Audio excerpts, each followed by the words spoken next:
Good morning, everybody, and welcome back to the Engine Builder Show. For our topic today, Gabe actually mentioned it during our last episode, so if you missed that, go check that out. But for those who haven't seen it yet, our topic for today will be the often overlooked traffic source that can help you grow your business. Again, everybody, thank you so much for tuning in and watching the Engine Builder Show. And as always, enjoy the show.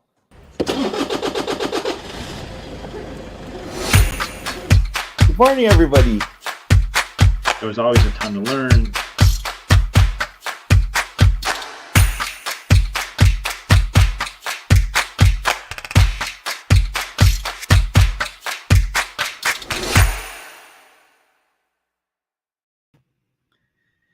As much as I wish that all of us would open our businesses and know everything and be instantly successful, that's not quite the path that I have taken myself. And it's definitely not the path that I've seen the majority of my entrepreneurial friends and all of our awesome entrepreneurial clients take. It's a learning process. It takes time for us to understand what works, what doesn't work. And sometimes even when we know something, like we know we should do something or we know we could do something to grow the business, we're not sure how to execute that. And for me, this area was actually a big weakness for me until a couple of years ago when I realized, you know what, we're leaving money on the table for ourselves. We're not getting the results we could get. And we're also not serving our clients at the level that we want to. So as soon as we realized that, just like we always do here at BME, we invested in some great training, some resources, and we tested for ourselves with some of our campaigns. And then we implemented this process that I'm going to talk through today. And while it sounds really basic, oftentimes the biggest successes can come from the most basic principles. And some of you are already doing this magnificently. And some of you are like, I've never heard of it. And some of you will be like, oh yeah, I know I should do that. But you haven't implemented it. Wherever you're at with it, it's something to definitely consider. And so when you're using as a primary traffic source or one of your traffic sources, at least you're using search engine optimization, SEO, or pay-per-click with PPC.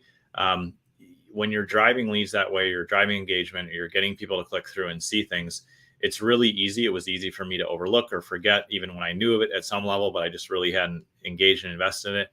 It's easy to overlook that most prospects that visit our page are not ready to buy. And so if we look at conversion rates across all different industries, we manage traffic for a lot of home services clients, a lot of attorneys, especially personal injury attorneys. We love serving them. We do for a lot of coaches and consultants. And we have a lot of other custom projects. We've worked in dozens and dozens of industries over the years because we have a really effective process that we take that finds a lot of success with that.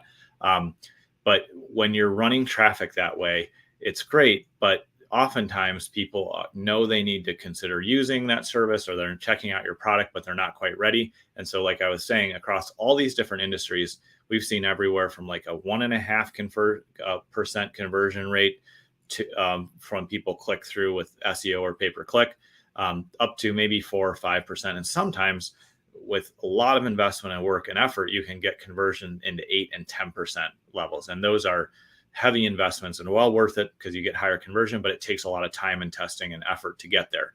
But if we just kind of the average on the beginning side is like, we'll say 2%, that means out of 100 people that click through to look at what you're doing, what you're offering, what your offer is, whatever it might be, only 2 of those people are going to fill out that contact form or take the next step. And the majority of the reason for that in the research and the testing that we've done, and also speaking to incredible marketers out there like Dan Kennedy, Jay Abraham, and other folks like that have, lived marketing their entire life and business growth. The reality is that, yes, 2 of those 100 people are ready to buy today, but then another 15 or 20 want to buy in the next 30 days. And then another 80, or we'll say maybe 50, 60, because some just aren't going to buy, but maybe another 50 or 60 will be ready to buy within 3 to 6 months or maybe in a year.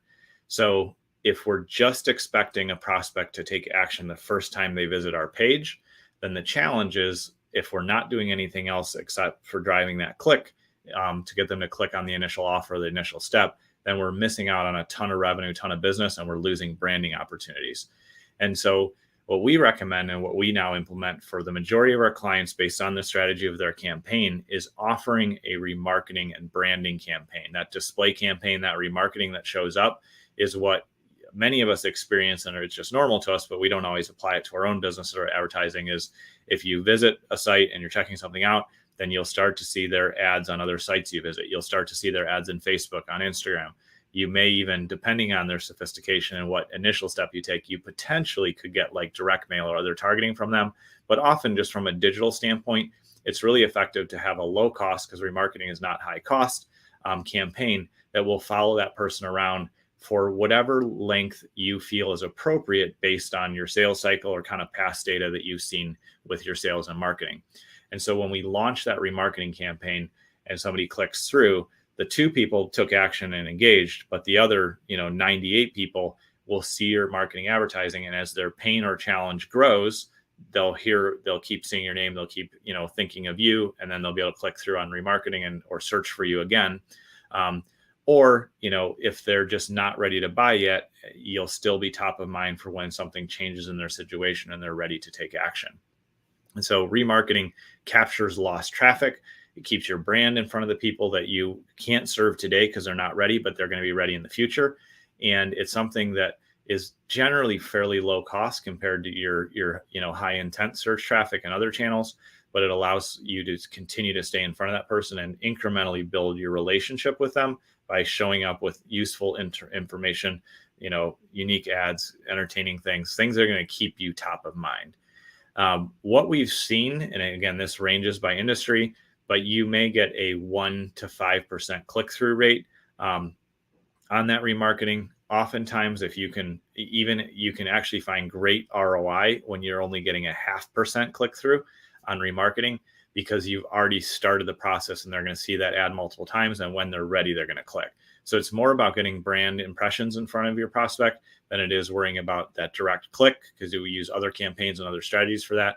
But what it allows you to do is own that presence of mind, own that mind space with them, and remind them of what you offer, who you are. You can educate them about your core values. You can talk about success stories. You can share testimonials, whatever it might be. And all of those things build up that total snowball that you're building in marketing that we always talk about, that over time is going to go bigger and bigger. And ultimately, it's going to drive more leads and results for you. So my challenge to you is, if you are running any type of digital, specifically any digital advertising, think through and ask yourself, are we really doing good follow-up through remarketing?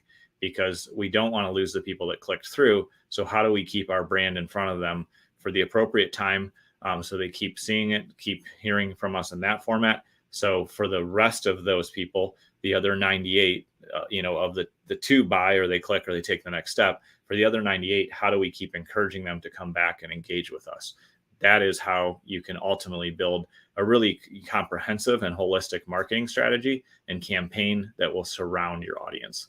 So if you need help with remarketing, if you want to get your brand out there in a much more aggressive and productive manner, we would love to help you with that. You can reach out at businessmarketingengine.com, and we look forward to hearing from you and serving you. And tomorrow, we're going to talk about how to drive hyper buying behavior from a really cool process that we've helped some of our clients use, and some other really deep case studies that I've been a part of researching and being involved. So I'm excited to share that with you, and we will see you on the show tomorrow.